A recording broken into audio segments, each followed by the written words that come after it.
mengutuk orang secara tertentu,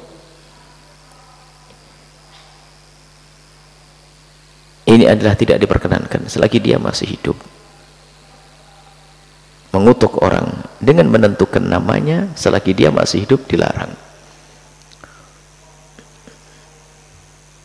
Kalau orang itu memang benar-benar terkutuk, dikutuk oleh Allah dan Rasulullah, itu hanya derajat boleh kita mengutuknya, tapi bukan sebuah kemuliaan dan bukan zikir. Ya, kalau orang sudah meninggal dunia dan dia terkutuk memang seperti Firaun, atau yang sudah pasti terkutuk seperti iblis, kalau dari bangsa manusia selagi dia sudah meninggal dunia dan memang dia adalah orang-orang kafir yang terkutuk, itu hanya derajat boleh kalau kita mau mengutuknya, tapi tidak dihimbau kita untuk mengutuknya. Kalau ingin mengutuk Fir'aun boleh, tapi tidak dihimbau. Tapi orang yang masih hidup, biarpun dia adalah dalam keadaan kafir sekalipun, orang yang masih hidup tidak boleh kita mengutuknya, karena masih ada esok hari. Bisa jadi ia akan dipilih oleh Allah menjadi hamba yang beriman, sehingga tidak pantas untuk dikutuk lagi.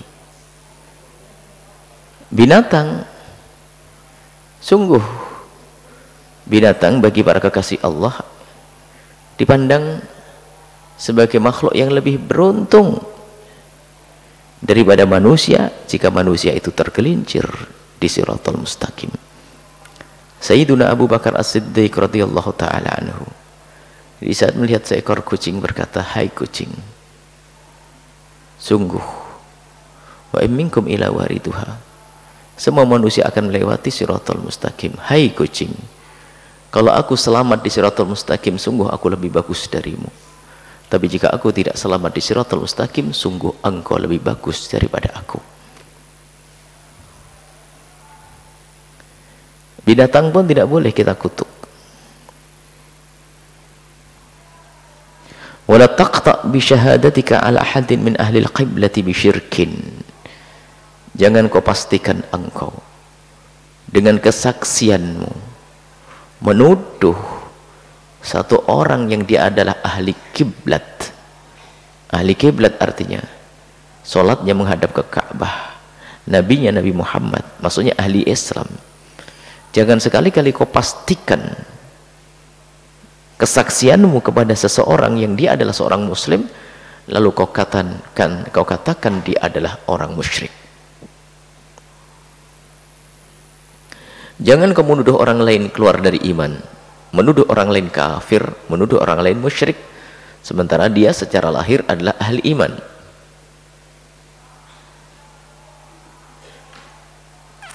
Au kufrin, kau katakan kafir dia. Au nifakin, dan jangan kau katakan kepada seseorang kalau dia adalah orang munafik. Dengan kau tentukan orangnya, si fulan munafik, engkau munafik. Jangan lakukan itu. Karena itu semua adalah urusan hati. Fa innal muttali' 'ala sarairi, sebab yang mengetahui batin-batin mereka itu adalah wallahu ta'ala, Allah subhanahu wa ta'ala.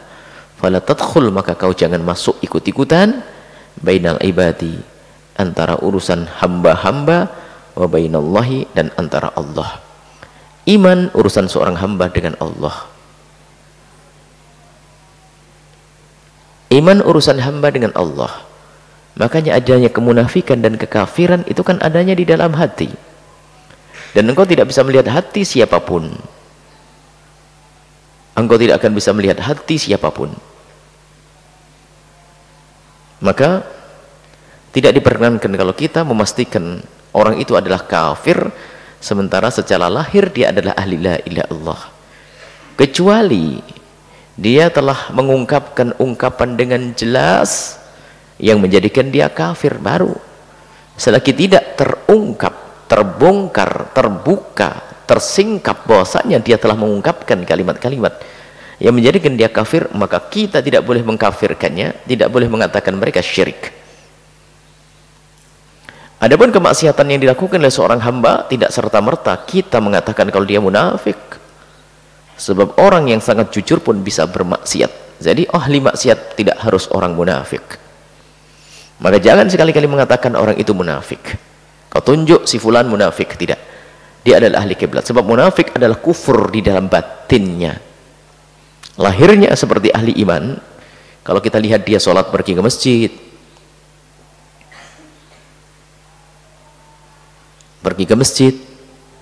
sholat dan seterusnya. Akan tapi munafik itu urusan Allah. Kita tidak perlu menilai hati